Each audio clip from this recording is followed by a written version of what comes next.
जीवन यदि है तो उसमें सुख के साथ दुख का भी सामना करना पड़ेगा।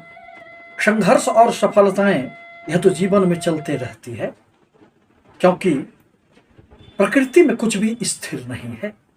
और इसका एकमात्र कारण 9 ग्रहों के गोचरीय प्रभाव को भी माना जा सकता है, जो एक राशि से दूसरे राशि में संचरण करते हुए हमारे जीवन में कभी तो अनायास ही खूब सफलताएं देने का कार्य करते हैं, और कभी हम अंधेरों में घिरते हुए संघर्ष में कहीं खो जाते हैं। नमस्कार, मैं प्रोफेसर सतीश चंद्र झा अपने चैनल में आपका पुनः स्वागत करते हैं।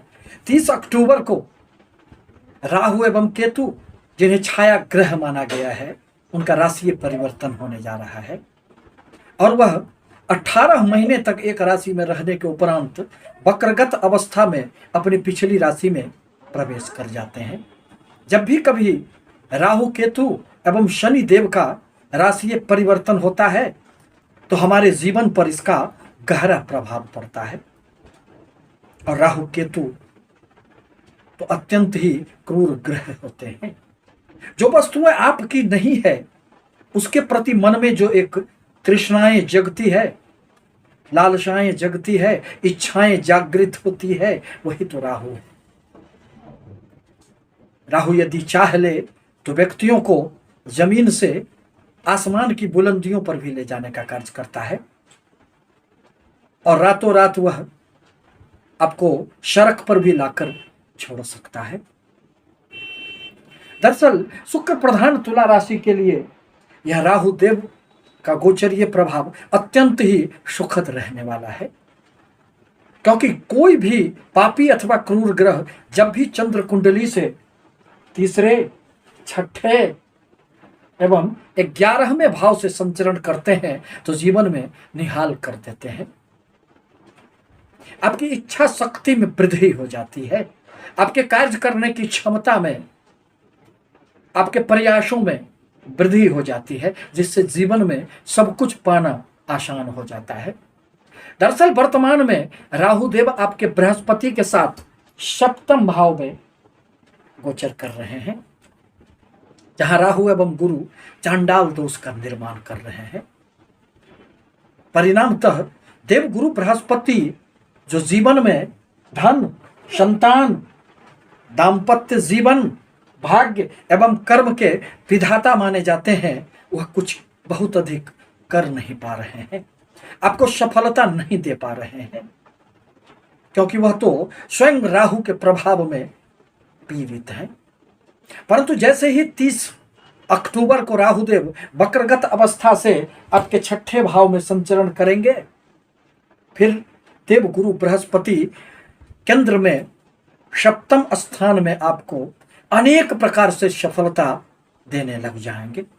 फिर देव गुरु बृहस्पति की 5वीं दृष्टि आपके लाभ स्थान पर पड़ने के कारण आपको आय के भी अनेक प्रकार के स्रोत बनेंगे। लग्न में बैठकर अथवा राशियों में बैठकर केतु देव जो आपको अनेक प्रकार से मानसिक परेशानियां उत्पन्न कर रहे हैं, विघ्न बाधा दे रहे हैं, बनते बनते कार्यों में एक रुकावट पैदा करने का कार्य कर रहे हैं, मन में निराशाओं का एक भाव जागृत कर रहे हैं, इन सारी समस्याओं से आपको मुक्ति मिल जाएगी। क्योंकि देव गुरु बृहस्पति की 7वीं दृष्टि जैसे ही आपके लग्न अथवा राशि पर पड़ेंगे, आपके अनेक प्रकार के रुके हुए कार्य पुनः आगे बढ़ जाएंगे। मन में एक आत्मविश्वास जगेगा, आपके मन में एक सुखद अनुभूति प्राप्त होगी और जीवन में सब कुछ अच्छा चलने लगेगा।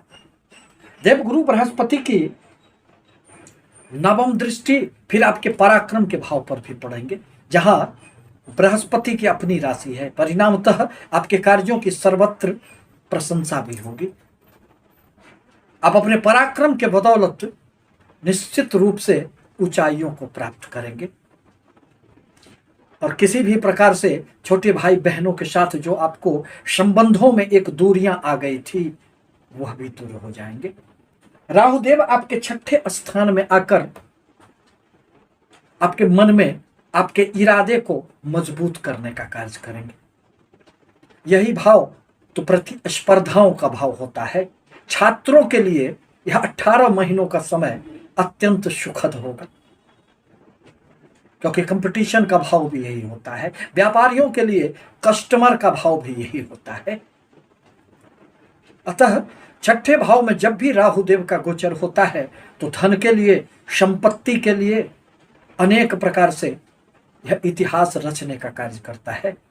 परंतु इसके लिए आवश्यक है कि आपके जन्म कुंडली में देवगुरु बृहस्पति की क्या स्थिति है, क्योंकि राहुदेव तो मीन राशि में ही संचरण करेंगे और वह जिस राशि में प्रवेश करते हैं उसी के अनुसार फल देने लग जाते हैं। एक तो व्यक्ति की जन्म कुंडली होती है और दूसरे यह गोचर में ग्रहों की स्थिति होती है। इन दोनों कुंडलियों के आधार पर ही जीवन में यह तय होता है कि आप कितने सुखद परिणाम प्राप्त करेंगे। राहुदेव अपने पंचम दृष्टि से अब आपके कर्म क्षेत्र को देखेंगे। अतः यदि नौकरियों में किसी भी प्रकार की बाधाएं चल रही थी तो वह दूर हो जाएंगे, नौकरी मिलना सहज हो जाएगा, क्योंकि राहुदेव किसी को खाली वक्त बैठने नहीं देते हैं।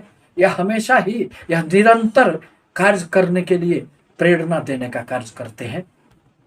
परंतु आवश्यक है कि छठे भाव में कभी कभी राहुदेव वाद विवाद की अनेक प्रकार की संभावनाओं को जन्म देते हैं। ऋण लेना तो आसान होगा, परंतु वाद विवाद के कारण किसी कोर्ट कचहरी में आप दुश्मनों के साथ उलझ न जाएं, इस पर भी आपको निश्चित रूप से ध्यान रखने की आवश्यकता पड़ेगी।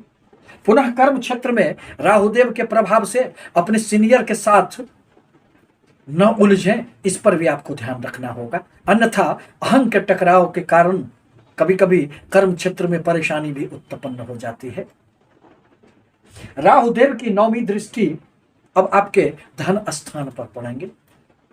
धन में आपके अचल संपत्ति में तो निश्चित रूप से वृद्धि होंगे, परंतु अपने वाणी पर आपको नियंत्रण रखने की आवश्यकता पड़ेगी। व्यक्ति अपने वाणी के द्वारा ही हजारों लाखों लोगों को प्रभावित कर लेता है और अपने व्यापार में उन्नति भी करता है, और वाणी के द्वारा ही वह व्यक्तियों को समाज में दुश्मन बना लेता है। परंतु शुक्र प्रधान तुला लग्न अथवा तुला राशि के व्यक्ति मुस्कुराते हुए जिंदगी में आगे बढ़ते हैं। अतः आवश्यक है कि आप राहुदेव के बीज मंत्रों का जाप करें,